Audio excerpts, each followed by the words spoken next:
మనకు సంక్రమించిన వాటిల్లో ఏ దోషమూ లేదు. మనం అతి పవిత్రమైన వాటిని సద్వినియోగపరచనందువల్ల వాటిలో దోషం ప్రవేశించింది. అవే చివరికి కష్టాలుగా మారిపోయాయి. ఇప్పుడు వాటి నివారణ మనకెంతైనా అవసరం. హృదయంలో ఆరోగ్య భావాన్ని పునరుజ్జీవింపచేసేది అనారోగ్యం ఒక్కటేనని నేను మళ్లీ చెబుతున్నాను.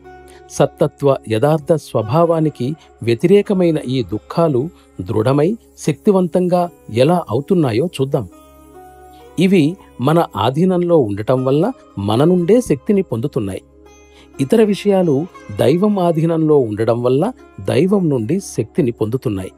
ఈ దుఃఖాలు కష్టాల గురించి మనం ఆలోచించిన కొలది మన మనోబలం వల్ల అవి ఎక్కువ శక్తివంతమవుతాయి. కాలగమనంలో అవి మన భావావేశాలన్నింటినీ కప్పివేసేటంతగా బలపడిపోతాయి. దీనికి గల ఒకటే పరిష్కారం ఏమిటంటే మహాశక్తివంతమైన ఆ దైవం వైపు మళ్లడమే. అప్పుడు దైవశక్తి మనలో ప్రవేశించటం మొదలై బాధల్ని బలహీనపరిచి నిర్వీర్యం చేస్తుంది. అన్నింటికీ తానే కర్తనని అనుకోవటం మానుకునే స్థితి క్రమేణా మానవుడు చేరుకోవడం మొదలవుతుంది. ఇది గీతలో ఎంతో గొప్పగా చెప్పబడింది. ఈ స్థితిని దాటి ఇంకా ముందుకి సాగగలిగితే సంస్కారాలు ఆగిపోయే స్థితికి కూడా చేరుతాడు. ఇది అతని జీవన్ముక్తికి దారితీస్తుంది. సూక్ష్మ విషయాన్ని సూక్ష్మంగానే పొందగలం.